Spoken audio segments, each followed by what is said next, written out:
तो उसके बाद एक नया संगठन बनाने की आवश्यकता क्यों पड़ी? अगर वास्तव में हिंदुओं के लिए काम करना था तो उन्हीं संगठनों का हिस्सा क्यों नहीं बने? आप सभी जानते हैं पाकिस्तान समय समय पर, बल्कि ये कह सकते हैं कि हर समय षड्यंत्र पूर्वक हमारे देश में कुछ घुसपैठिए भेजता रहता है। कुछ दिन की घटना है, आप सबको पता है, आज कसाब के ऊपर निर्णय होने वाला है मुंबई के कोर्ट में। पाकिस्तान से कसाब और कुछ साथी हिंदुस्तान के अंदर आए समुद्र के रास्ते से, मुंबई में खुलेआम गोलीबारी की, मुंबई में सैकड़ों निर्दोष लोगों को मार डाला और उसके बाद कसाब की जो आवभगत इस देश के अंदर हुई, सबने देखा 44-45 करोड़ आज तक उसकी सुरक्षा पर खर्च हो चुके हैं।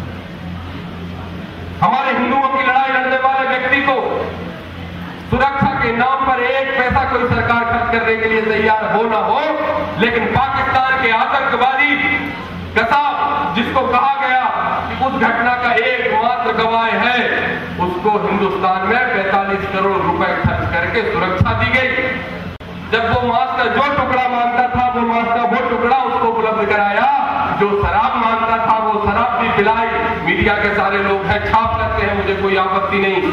खुलेआम कहता हूं, दावे के साथ कहता हूं कि कसाब के साथ महाराष्ट्र की सरकार ने जो काम किया वो बहुत ही घृणित है। हिंदुओं पर हमला करने वाले व्यक्ति को मेहमान नवाजी कराते हुए 45 करोड़ रुपए खर्च कर देना, शराब पिलाना, मांस खिलाना, जब जो भोजन की आवश्यकता हो वो भोजन कराना, जैसे हमारे देश के अंदर मेहमान बन के आया हो या हमारे देश का दामाद बन के आया हो। सोच के देखिए, कहां से हिंदूवादी संगठन, कहां से हिंदूवादी विचारधारा के राजनीतिक दल क्यों रहे शांत? 2 वर्ष पूर्व मालेगांव में एक बम धमाका हुआ जिसमें बहुत सारे लोग आरोपी बने। साध्वी प्रज्ञा का नाम ज्यादा उसमें उछल के आया।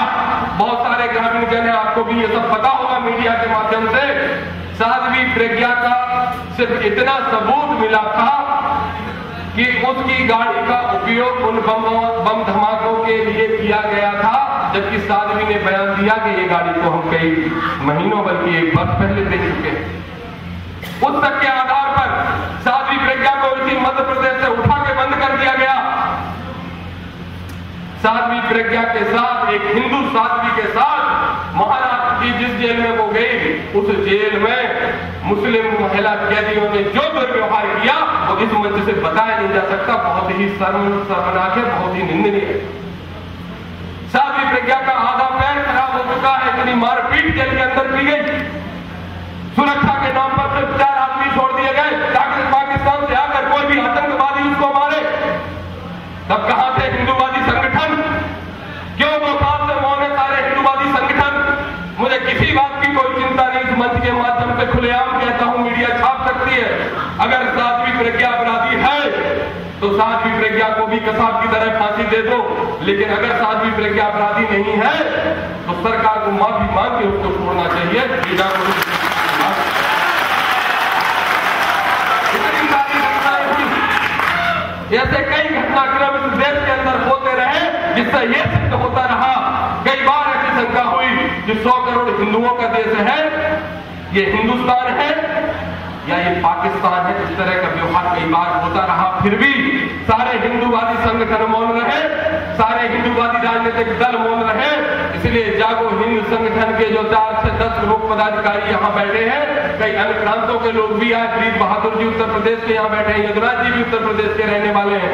बहुत सारे साथियों ने बैठ के निर्णय लिया कि निश्चित रूप से अगर हमने इस धरती पर जन्म लिया है, इस मातृभूमि ने अपनी गोद से हमें पैदा किया है, तो इस मातृभूमि के प्रति, अपने धर्म हिंदू धर्म के प्रति, इस देश के प्रति हमारा कुछ कर्तव्य बनता है।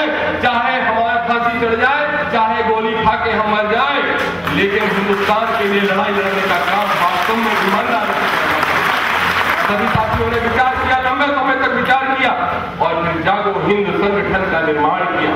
जागो हिंद संगठन कोई राजनीतिक संगठन नहीं है। जागो हिंद संगठन किसी भी हिंदूवादी बड़े नेता के इशारे पर नाचने वाला संगठन जागो हिंद संगठन किसी भी दल को पर्दे के पीछे से समर्थन करने वाला संगठन नहीं है। मैं खुल के कह सकता हूं कि इस देश के अंदर जो भी नेता है, जागो हिंद संगठन किसी का गुलाम नहीं। जागो हिंद संगठन गुलाम है तो हिंदुओं का, अगर तत्पर है तो हिंदुओं की रक्षा के लिए। ये आज के माध्यम से आपको बताना चाहिए। कई बार हम लोग विचार करते हैं, आप और हम सोचते नहीं, हमारा और आपका ध्यान कभी इस ओर जाता नहीं। अगर हम गंभीरता से विचार करें, हम 2-3 बिंदुओं पर आपसे प्रश्न पूछना चाहूंगा। आपको पता है जब देश आजाद हुआ था 1947 में, तब हिंदुओं की संख्या कितनी थी? जब देश आजाद हुआ तब 90% से अधिक हिंदू इस देश के अंदर रहता था। आज देश की आजादी के 60 वर्ष बीत जाने के बाद